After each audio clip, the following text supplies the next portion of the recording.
Great. Hi, everybody. Welcome to our information session about the McKnight Fellowship in Playwriting here at Playwright Center. My name is Julia Brown. I use she, her pronouns, and I am the Artistic Programs Manager here. And I am joined by... Hi, welcome everyone. I'm Nicole A. Watson, and I use she, her pronouns, and I'm the producing artistic director here at the Playwright Center. We are going to take you through all the parts of this application. We're going to start out by showing where to find the information on the website. Nicole's going to talk a little bit about the program, the design of it, the purpose behind it. Then we'll talk eligibility, and I will give you a preview of the application step by step. So I'm going to start by sharing my screen and finding the right page here. Great. And Nicole, can you see that screen? Wonderful. So we've got the Playwright Center programs page here. You can find this at pwcenter.org and then go up and click on this programs button here. As we scroll down, we'll see all of our different fellowship programs. You are welcome to apply for multiple programs if you are eligible. So if you are interested in the McKnight Fellowship in Playwriting, you may also be interested in the Core Writer program, which has a deadline a few weeks later. So do take a look at that if you haven't yet. But for today, we're going to focus here on McKnight Fellowships in Playwriting. What you will see on this page is a breakdown of the program. So I'm going to toss it to Nicole right away to talk a little bit about kind of why this program was created, who it supports, and what the benefits are. Yeah, happy to do that. So this fellowship is supported by the McKnight Foundation, who has a long storied history of supporting artists here in Minnesota in all sorts of disciplines. And we are the lucky stewards of three of their fellowships. And the one we're talking about today is the McKnight Fellowship in Playwriting. And it's for a mid-career playwright, and I know mid-career could be eternal for many people, but a mid-career playwright who lives and works here in Minnesota. And the fellowship is a year-long fellowship. It comes with a stipend of $25,000. In addition to that, there are funds to support the development of a play. Should you get it, you can use those funds for workshop, professional expenses. You can use it to say, I need actors in a room, I need a dramaturg, I want a language consultant, and we support those projects.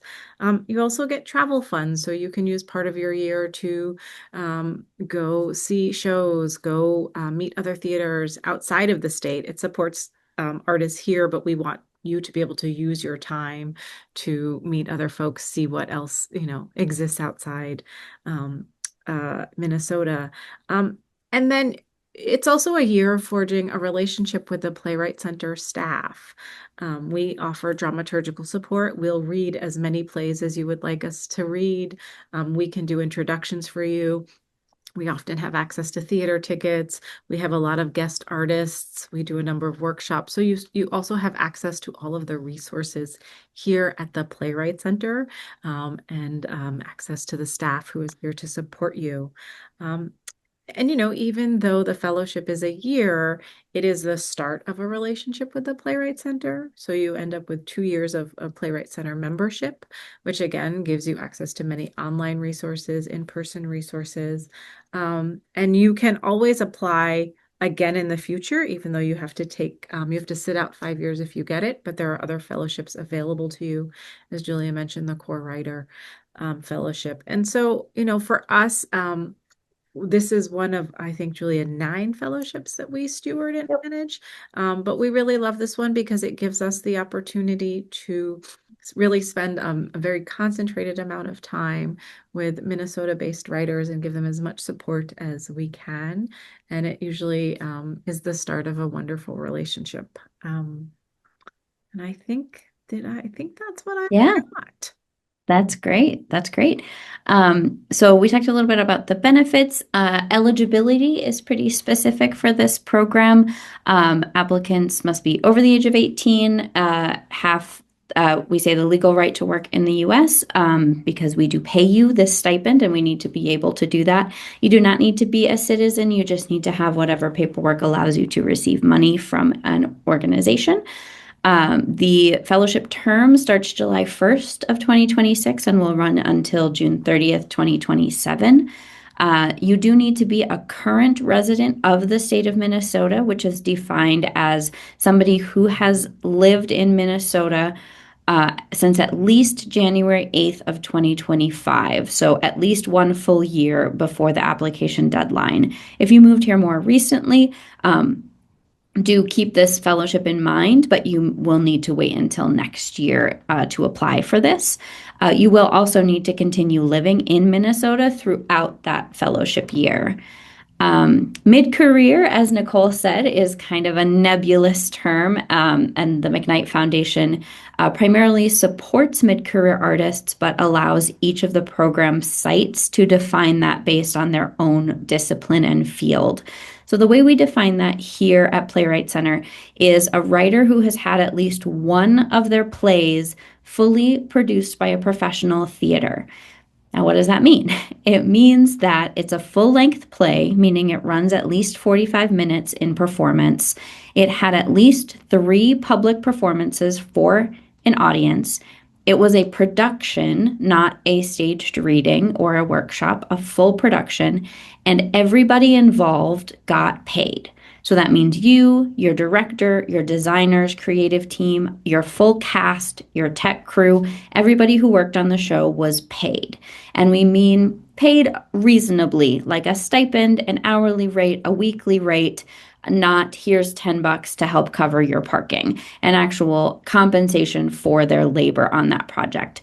That is how we define professional. It doesn't matter how many seats the theater had. It doesn't matter if people were equity or IATSE or, any kind of membership. It just means that everybody was paid and it was a public production. So if you've had at least one of those, then you are eligible to apply. That play must have opened by the time of the application deadline. So if you have one, say, slated for April, super exciting, you can apply next year. So that professional production needs to have happened by the time that the application is due. As Nicole mentioned, if you have received a McKnight Fellowship in the past, you need to sit out for 5 years, and that's any McKnight Artist and Culture Bearer Fellowship. So whether it was as a playwright, a theater artist, a composer, a fiber artist, anything like that, you need to sit out. So you can see the years here of those 5-year sit-out period. Staff and board of the McKnight Foundation and Playwright Center and the immediate family cannot apply. We have a note here saying that if you receive one fellowship at Playwright Center, you can't receive another at the exact same time. So if you are a current core writer and you apply for and receive this McKnight Fellowship, your core writer term will be pinned. So it'll pause for a year, you'll do your McKnight Fellowship, and then you'll continue the rest of your core writer term on the other side of it. You also may only apply for one McKnight Artist and Culture Bearer Fellowship each year in any discipline. So if you're a multidisciplinary artist and are also interested in things like the Choreographer's Fellowship, the Theater Artist Fellowship, pardon my notifications popping up here, or if you are a community engaged artist or culture bearer, you will need to pick one discipline per year for your application. So we've listed here the different disciplines and their sites, so you can make that decision for yourself. Going down here, you can see previous recipients of this fellowship, a lovely quote from a previous recipient.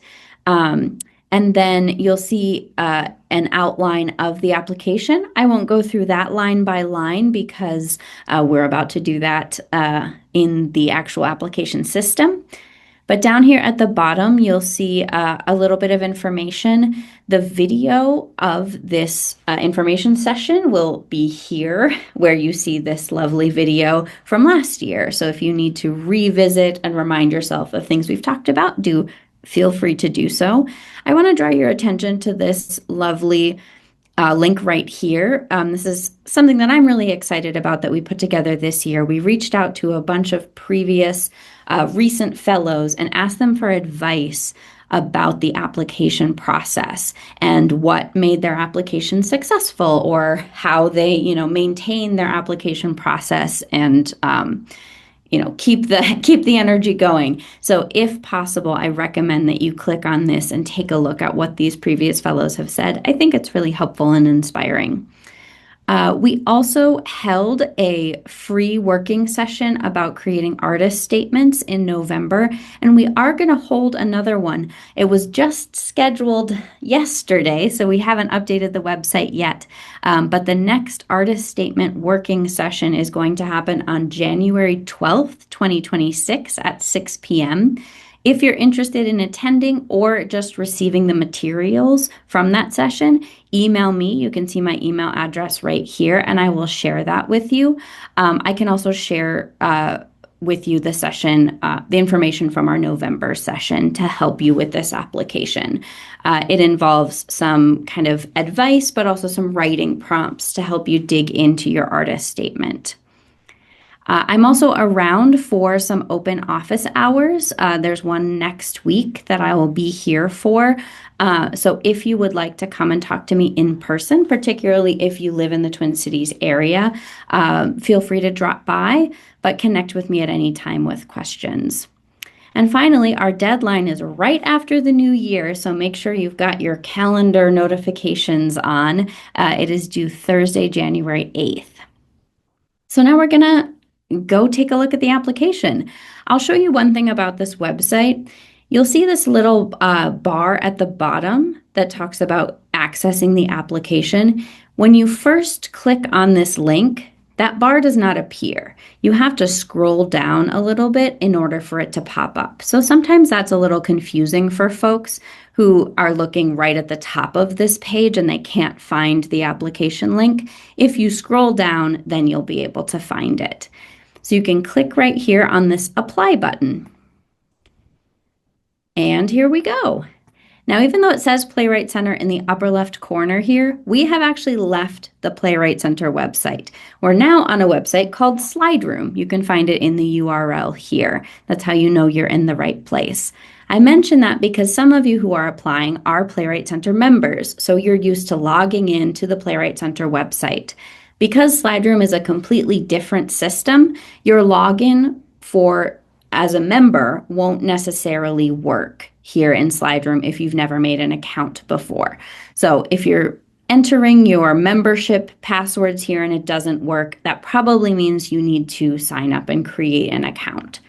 So if you click this sign up button, it'll take you through creating a new account with your name, your email, a password, things like that.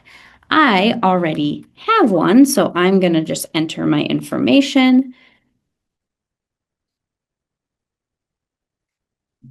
And I'm going to log in, and it takes me to this profile. The profile will tell me all of the applications that I have in progress and completed applications from previous years. That can be helpful if you are applying multiple times over the years and you want to see what you did in the past. This drop down here will give me an ability to click on my account information and change things like my address, my email address, my name, things like that if any of that needs to be updated. But now I'm going to click on the directory button, and this is going to tell me all of the Playwright Center programs that are open for application this year. And this is the one we want, the McKnight Fellowship in Playwriting. I'll click on this. We'll see I'm all logged in because my name is in the upper corner and I'm on the correct page. This page is going to give us the same breakdown that we just went over if you need a reminder. You'll also be able to preview the application if you want to make sure you have all your documents before you start. Some people like to do it that way. Some people like to get their documents as they go. Both are fine. In Slide Room, blue is our active color. So if buttons are blue, it means you can click them. We'll click on Begin Application, and it is going to take us to our initial application form. And it's going to think because the internet is feeling a little bit slow today. But as you can see, there's like a little spinning wheel, which tells us that it's working. Now we're here at the application form. That's where we will begin. So we'd like a phone number, current mailing address. It's important that this address be in the state of Minnesota.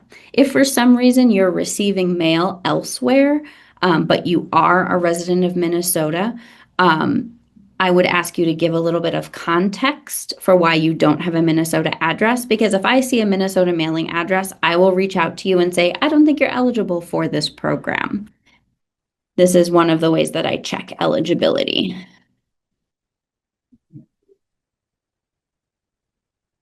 Your pronouns are completely optional, but do know that throughout this process, the evaluators, panelists, and staff will be talking about you and talking about your work. So if you provide your pronouns, we can do that in an accurate way. But again, totally optional. Now, the title of the play that I'm submitting as my work sample. I creatively named mine Title. We are also asking how you heard about the fellowship. This helps us understand how our outreach is working and where to put our attention when trying to find new applicants and share the information. Now there's some eligibility questions. Have you been a continuous resident of Minnesota since at least January 8th, 2025? Yes, I have. One thing about Slide Room, a thing I wish it did, is that if you answer an eligibility question saying you're not eligible, I wish it would block the rest of the application and kick you out. It does not have the sophistication to do that. So if your answer to any of these eligibility questions, for example, if no, I'm not a resident of Minnesota, it will allow you to go through and submit an application. And every year there's a couple people who do that. But I am checking everybody's eligibility, and so I will reach out to you and clarify and let you know that if you are not eligible, we will not consider your application.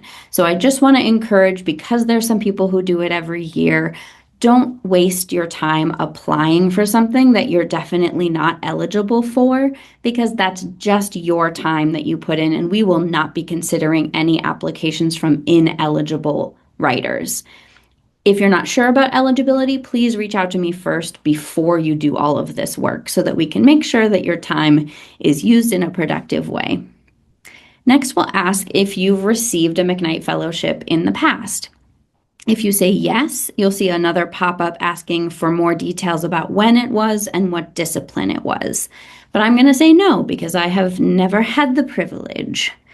Now we're asking about your play. Have you had at least one play fully produced by a professional theater? And this is the breakdown that I described earlier. So I'm going to say, yes, I have.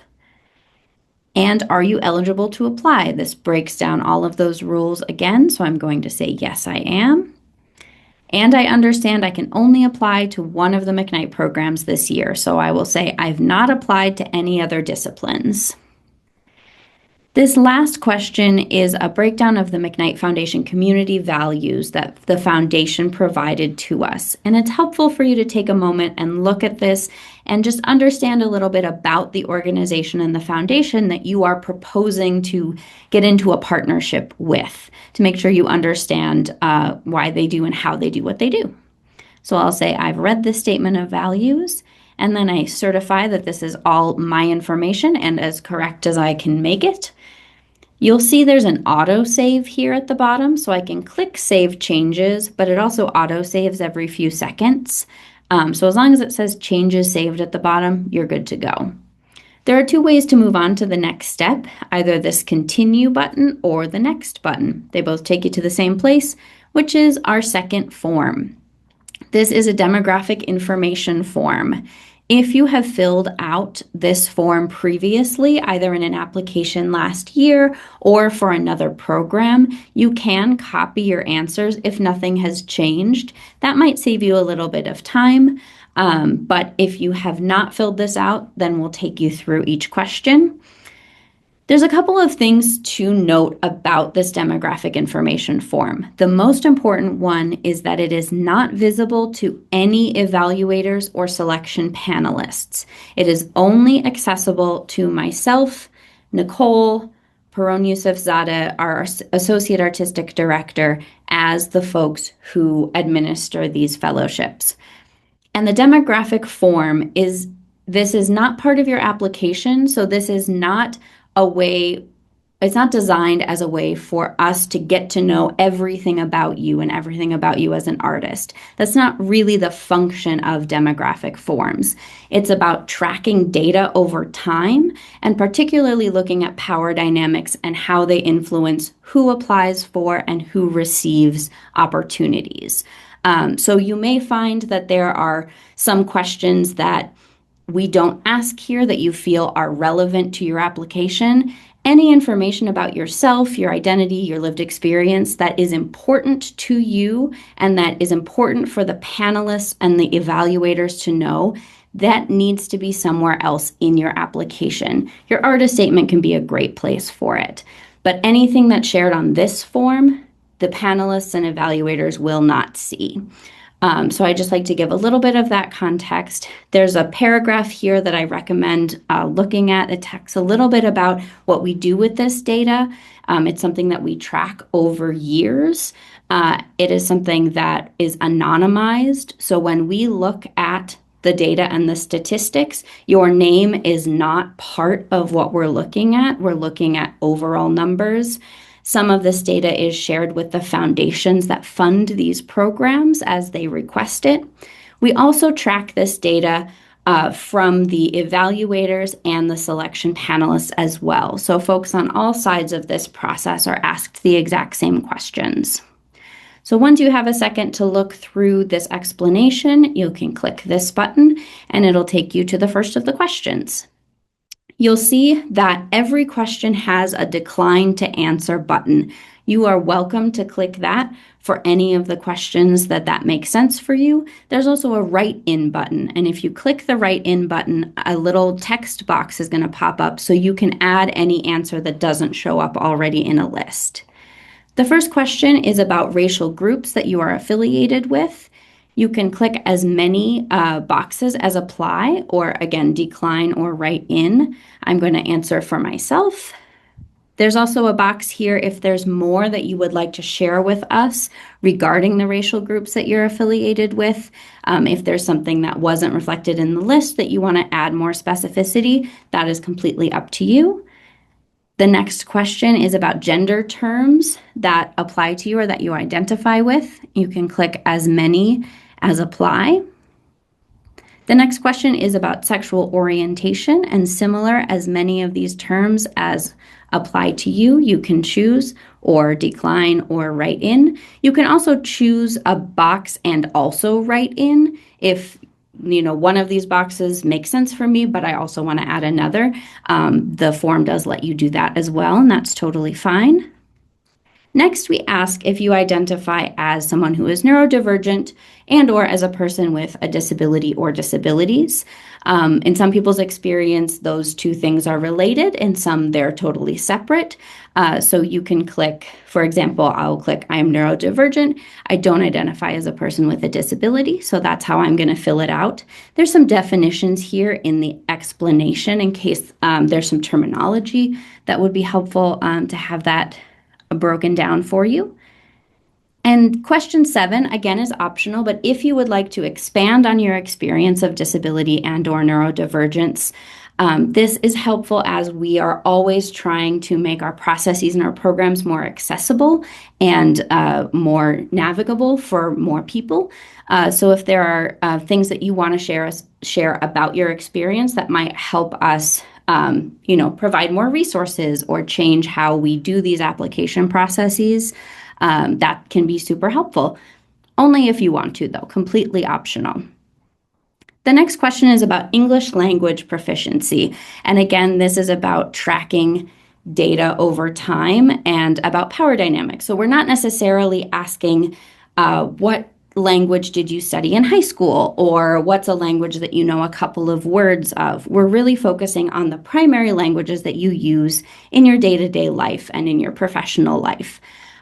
So whether you use limited English and mostly another language, you use only English, or if you're fluent in two or more languages, and you use those as your primary sort of day-to-day living your life. So I'm going to click, I only use English. I know a little bit of some other languages, but that's not quite what the question is asking. I'm not fluent in any other languages. As this question gives us information about, we conduct our processes in English.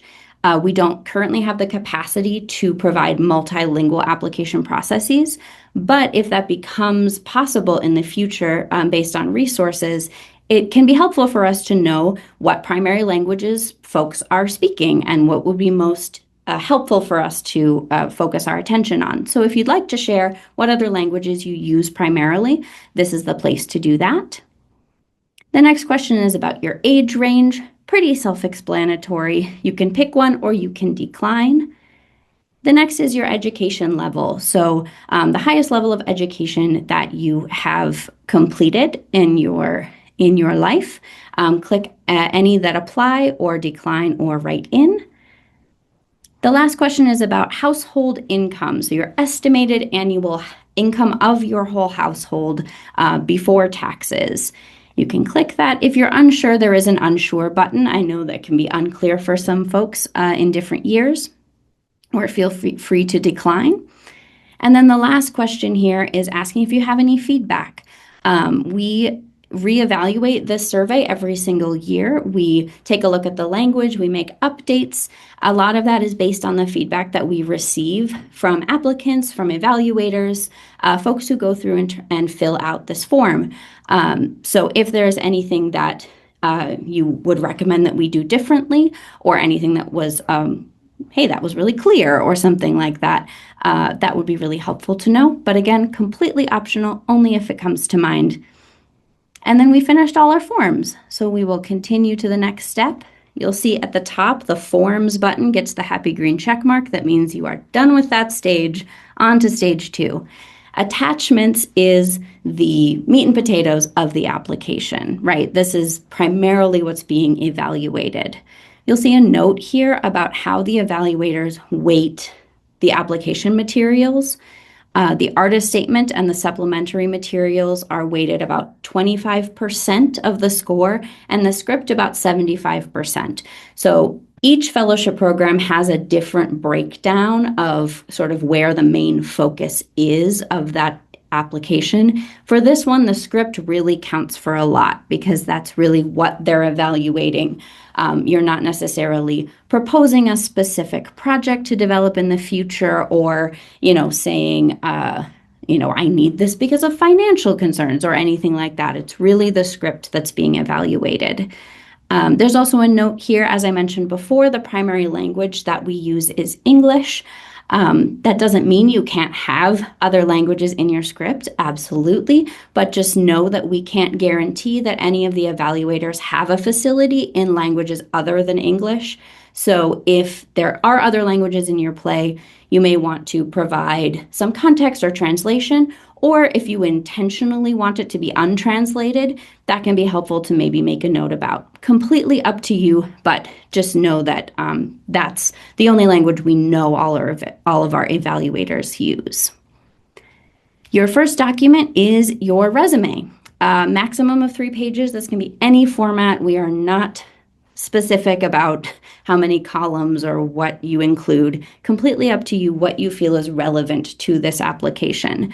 The one thing that we do require is that you list at least one of your professional productions and mark that clearly, because this is the way that I'll be able to check your eligibility and make sure, yes, you have had the relevant production in order to make you eligible for this program. Again, we have a breakdown of what those guidelines are. If you have a question about your resume or anything like that, feel free to reach out to me. But how you attach is you click the Choose a File, and it'll open your Finder or your computer window where you can pick a document. So I am going to pick my resume. This must be a PDF. SlideRoom will allow you to upload other document types, but it then will not let anyone read them. So I wish it would kick it out if it was not a PDF, but unfortunately it lets you go through the process of uploading it. But if something that's not a PDF comes through, I will have to email you and say, hey, we can't read your resume. Please re-upload it as a PDF. If you need help creating a PDF, please reach out to me. I can talk you through it. You'll see my resume uploaded successfully because I see a little preview here. If it turns out I put an out-of-date resume in and I need to change that, I can click this little trash can. It will get rid of the current document and I can upload a new one. Nicole, do you have any advice for folks about what to include on a resume for this kind of fellowship application?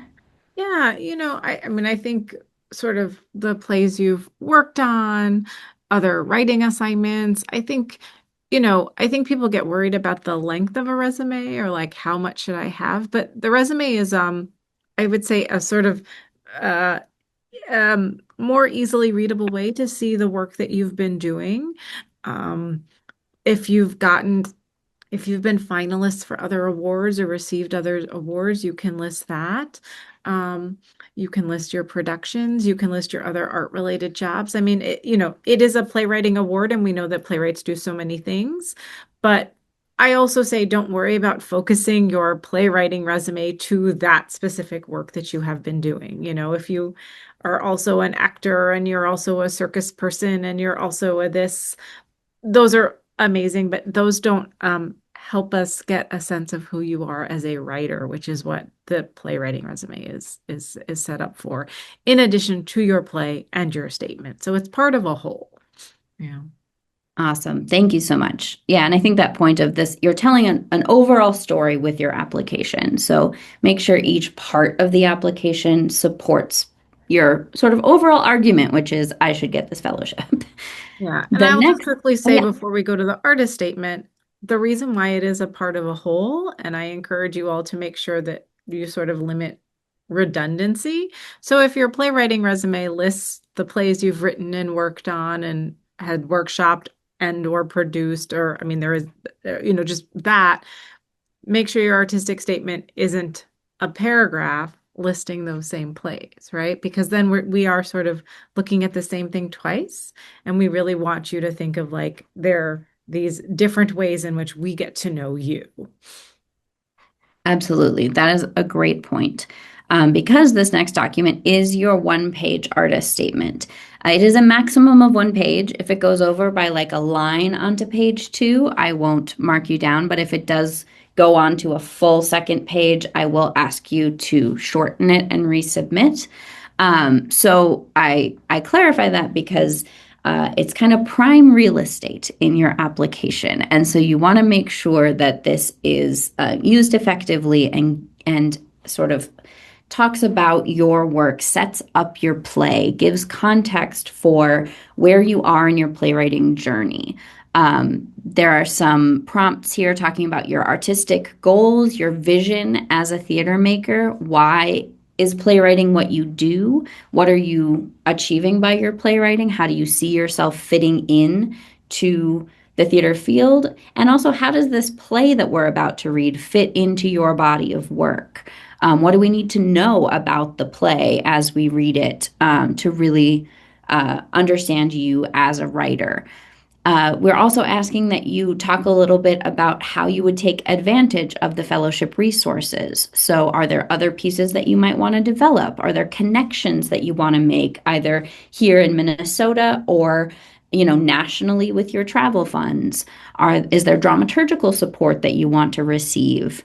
Again, if you're interested in receiving materials from our artist statement workshop, that might be really helpful as you're creating this, because you want to make sure that your artist statement connects really well to the script that you're also submitting, but also that it's giving you it's a chance for the evaluators who don't know you to be able to walk away from your application and feel like I really feel like I got to know that writer and I want to advocate for them. I'm really excited and I'm going to go to the mat to make sure that this writer receives this opportunity. I definitely recommend making enough time to write this, to get some edits, and to perhaps get some feedback from folks who know you. Patrick Scully, who's an affiliated writer, gives some great artist statement advice. And one of his pieces of advice is to have at least two people read your statement.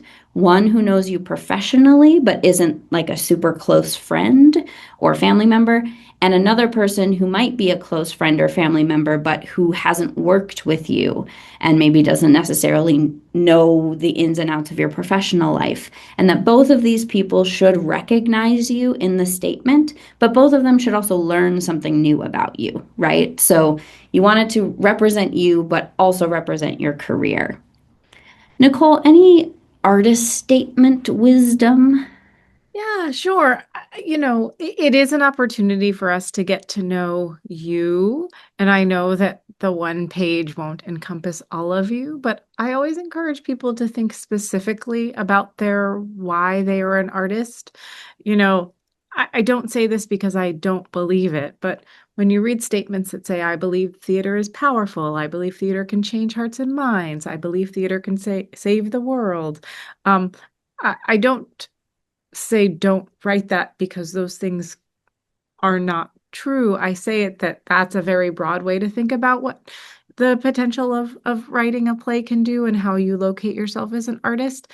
And I would say for the artists who read applications, that actually isn't, I think, the thing that stands out. I think we really want to know who you are and what your dreams are, and because we are an artist service organization and this fellowship is to support your work, I think we become deeply curious about what you want to work on, how you want to work, what you might need from us, because we're also not, it's not a commission, and we're not here to produce your play. We are here to support you, the individual artist. And I think that's what we really want to find out about in the application.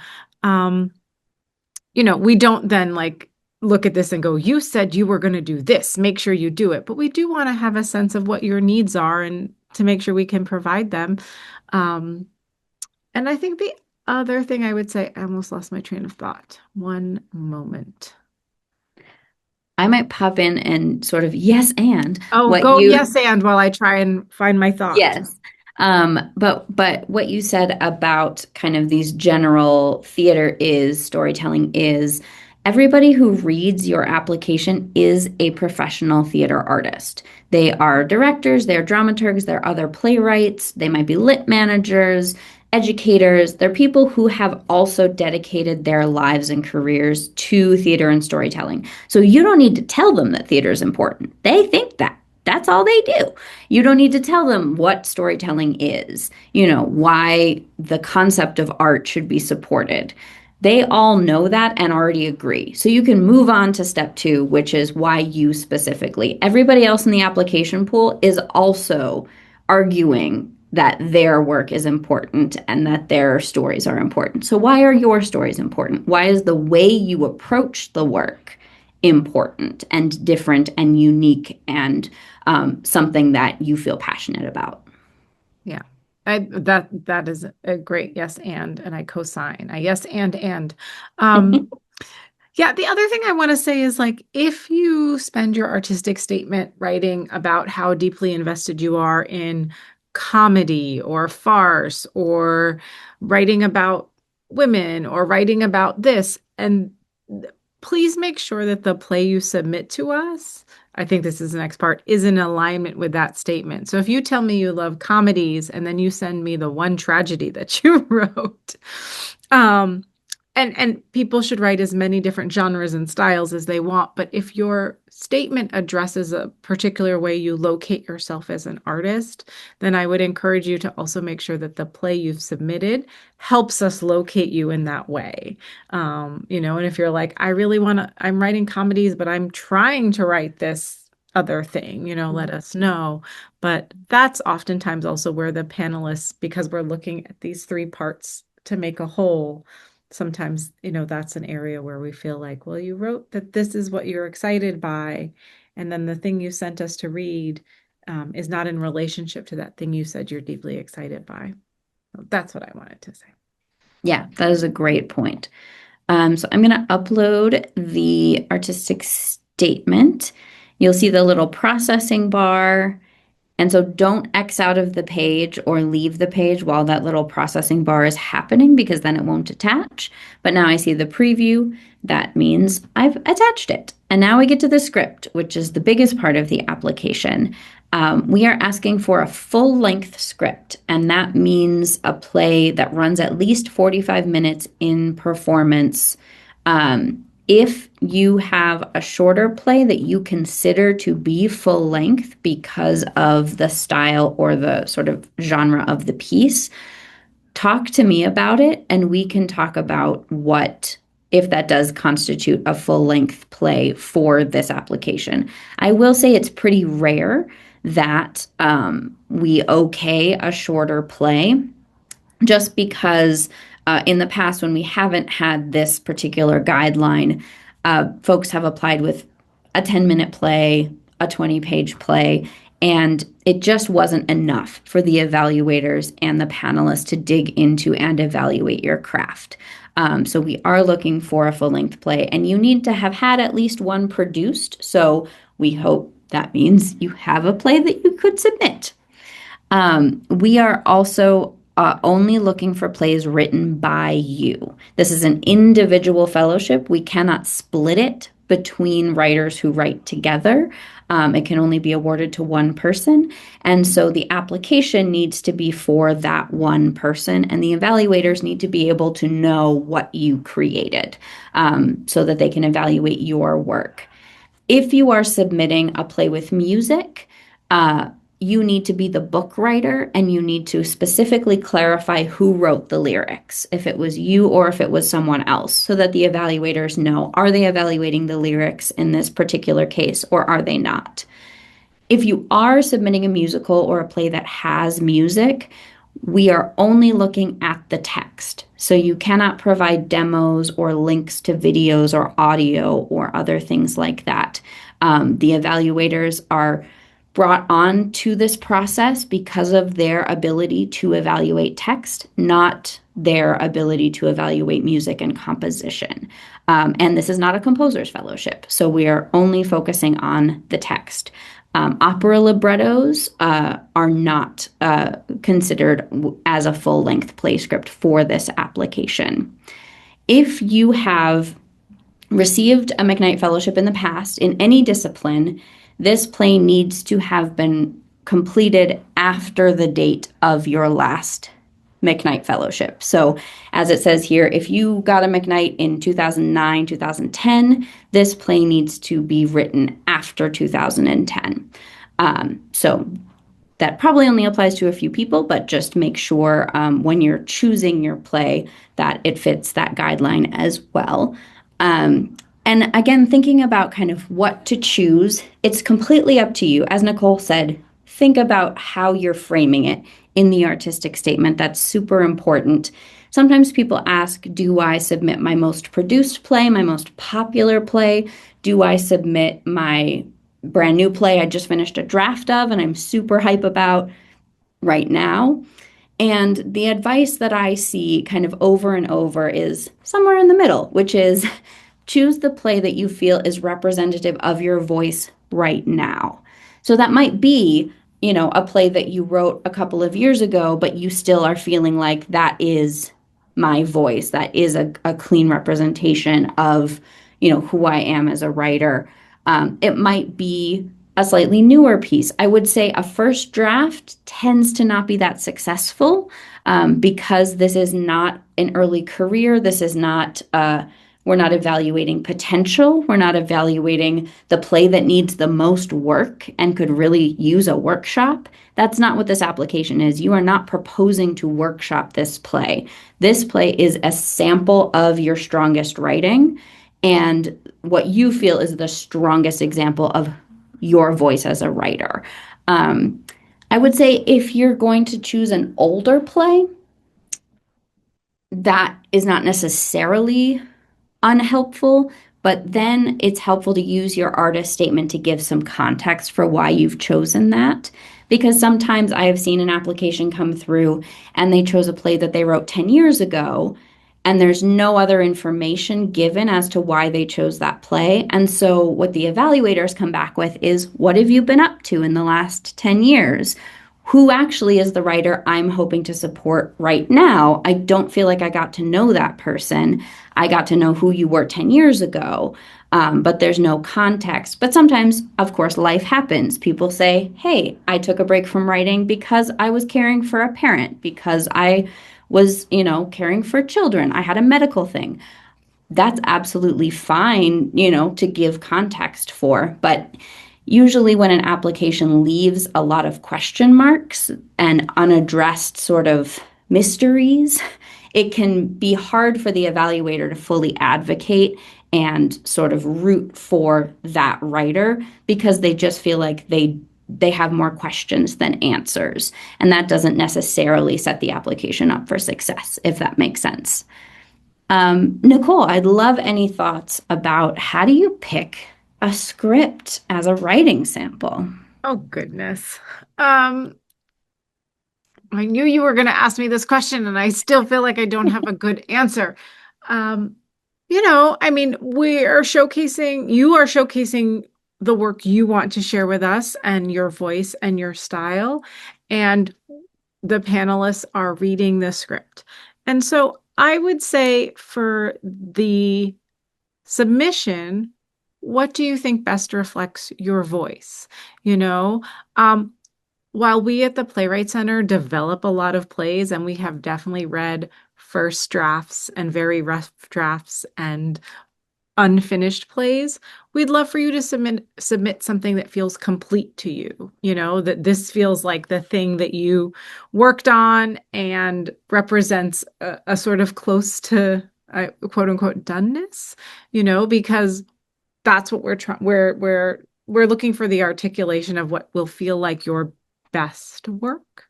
um as Julia said, if you are writing a multilingual play, do we need the translation? Do we not? What information do we need?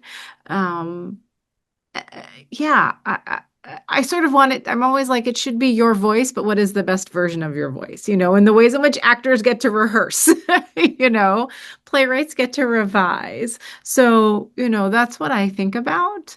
Um, and if you feel like, again, we are the people who will help workshop your play and develop your play.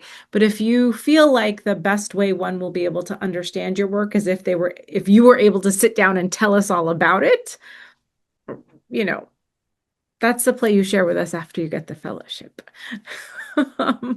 Yeah. I never have a good answer for this question, No, Julia. I think that's a great point. And the only other thing I would add is that the people evaluating your application and making this selection are not Playwright Center staff members. That's right. Nicole and I are just here to facilitate this process and then to support you once you are Once you're accepted. Not that we don't support you as an applicant, but to dig into your work once you are a fellow. So, we're not asking for, this is definitely the play that you would workshop. The people Yeah, who you are don't reading have it, to do that at all. exactly. And the people who are reading it are not the people who would be working with you on developing the play, most likely. Yeah. And I will say again, because we have other artists reading the panels who are theater artists, people are adept at script reading, right? This will not be Yeah. someone's first time encountering a script that wants to play with form or structure or language or anything. These are people who I think, are well versed in um, understanding the varieties with which playwrights put words down on a page. Um, but again, and this isn't about, and again, as Julia said, you don't have to submit the play you're going to work on here. We just want the play you do submit to the panelists to be one of the best reflections of your work. And on the other side of this, we can see all of the rough drafts, unfinished, yet to be figured out versions of work that you have. Yeah, absolutely. And the evaluators and panelists that we get are chosen both for their adeptness at play reading and also their generosity and curiosity. If they're not generous and they won't read multiple forms, like kick them out. So, you're not proposing, you're not trying to get a theater to produce this play, so perhaps your like easiest to produce play isn't the if that is the best example of your voice right now, that's great. But perhaps you don't need to be limited by some of the things that might come up when you're proposing something for production.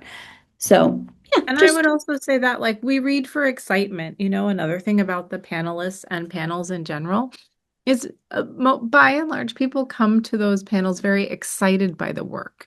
I find that in the panels, everyone is advocating for the plays. No one comes in and is like, this play was no good.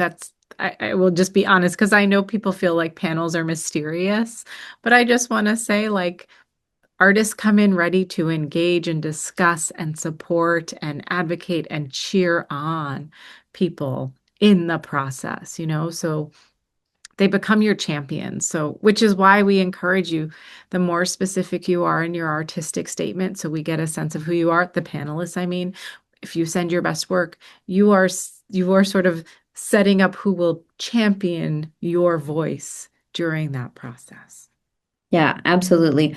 And since we've kind of gone into talking about the evaluation process, I'll just give a little plug that if you ever have the opportunity to serve on a selection panel or be a script evaluator and you haven't done that before, whether that's for, the Minnesota State Arts Board or for another arts organization, playwriting or otherwise, getting experience on that side of the process can only help your applications going forward and can also help kind of if it doesn't work out this year, it can help soothe that sting a little bit because you've been that person making the decision and you know how hard it is to make that decision and how much you love all the applications that you read. Because again, these are people who are super excited about meeting and learning about new writers. So if you have the opportunity, it's a great experience as an applicant. But I'm going to take us to our last attachment, which is asking for 2 references. Unlike some other applications, we're not asking for a letter of recommendation from either of these people. We're just asking for their contact information so that if there's a point in the process where we feel like we need some outside information about you, your work, your process, how you collaborate, things like that, we can reach out to these people directly. So I would definitely ask them to make sure they're okay with you listing their contact information for this purpose and let them know, hey, I'm applying for this McKnight Fellowship. Here's why I'm excited about it. Here's, why they might contact you. But you don't need to ask them to like write something up or prepare a formal speech of any kind. If we need that extra information in order to make this election decision, we will reach out. So it'll just be a PDF, page that says, here's my people's name, email, phone number. Easy as pie. And that's all of our attachments. So we get the little green check mark saying our attachments are all done. And we're ready to go to step 3, the submission. Once you submit your application, you cannot go back and edit it. However, if it turns out, oh my gosh, I just got a ton of energy over the weekend and I completely revised the script and I want to send in my new version, as long as it happens before the application deadline, all you need to do is reach out to me. I'll unsubmit your application. You can go in and change out any of the documents, submit by the deadline. Once the deadline has passed, it is too late to do that. I cannot stop the process and update or change anything about applications once they have left my hands and gone on to the evaluators. So that's one reason to get your application in a little early, just in case you need to do any changes or updates. Once your application comes in to me, I will screen it for eligibility. I also check all the documents to make sure they open, to make sure, sometimes there's 6 blank pages in the middle of this script document. Is that on purpose or did something go wrong with the PDF? I'll let you know if something, it seems to end in the middle of a line and there's no, end of play. Is that really how it ends or did this document get cut off? I'll try and make sure that all the parts of the application are the way you want them to be. Then we send it to a first round of evaluators. Those folks read your application. They provide detailed written feedback and also a numerical score based on both the score and the feedback. Nicole and I will go through and create a finalist group of the applications that have risen to the top. That finalist group is sent to a final selection panel of 3 artists. They will read all the finalists, meet in a conversation, and throughout that conversation, they will select the fellows. So Nicole and I and other Playwright Center staff are not participating at all in the decisions. We do not share any opinions. I don't read any of the plays because there's a lot of you. So you are not necessarily writing to us, but we are facilitating the process. And we're just really excited about all of you because any of you could end up being our fellows. And we are just really delighted with whoever the panel brings forward to be our new fellows. So now we're ready to submit. You can review your application if you want to give another quick look. You can hit print if you need to, if you want to, have a printed version. But mostly you just need to click this submit application button. And we get the big happy green check mark, which means the application is in. Hooray! You'll get a confirmation number. You don't need it. If I need to look up your application, I'll do it by your name. But I know some people find numbers very official. You can save that. It'll make you feel good. That's great. You can print the application. You can print this confirmation if you are a hard copy file folder kind of person. But you'll see this message that you're going to hear from us. You will hear from us either way. If you are selected as a fellow or if you are not, you are going to hear from us. That will happen by the end of May in 2026. And we would also love to offer you a free trial of Playwright Center membership if you're not currently a member, just so you can try it out, see if that's something that would be interesting and helpful for you. If that's something that you want to set up, which I hope you do, you can reach out to our Director of Professional Resources and Education, Hannah, right here. You'll get this notification when you apply, and Hannah can set that up for you so you can try out all of our resources. Again, my contact information is everywhere in this application. Please ask questions earlier rather than later, and please ask the question if you're not sure rather than putting in a bunch of work and doing an application and then having to redo it and correct because the assumption wasn't right. So please do reach out. It's literally my job. If applicants never needed anything, I would have no job security. So don't feel like you're bothering any of us on staff. We're here to help support you. Nicole, any last things about this program or about the application that we should mention before we wrap up for today? I don't think so. I think we look forward to receiving applications. And as Julia said, she's always here to help and answer questions. Um, I think this is a thing we love doing year after year. The panelists get to know new writers. And again, regardless of the outcome, there always ends up being people who go, I didn't know about this playwright. I'm so excited by this playwright. Please make time to read this play. Please make time to have a coffee with them. And you just sort of, it is a one way to sort of increase how people get to know you and relate to your work. And again, I find it to be always a really lovely moment in which we get to know some new writers, and we are all rooting for you. Yes, absolutely. Thank you so much for watching this video and for joining us, and we will look forward to your applications. Bye.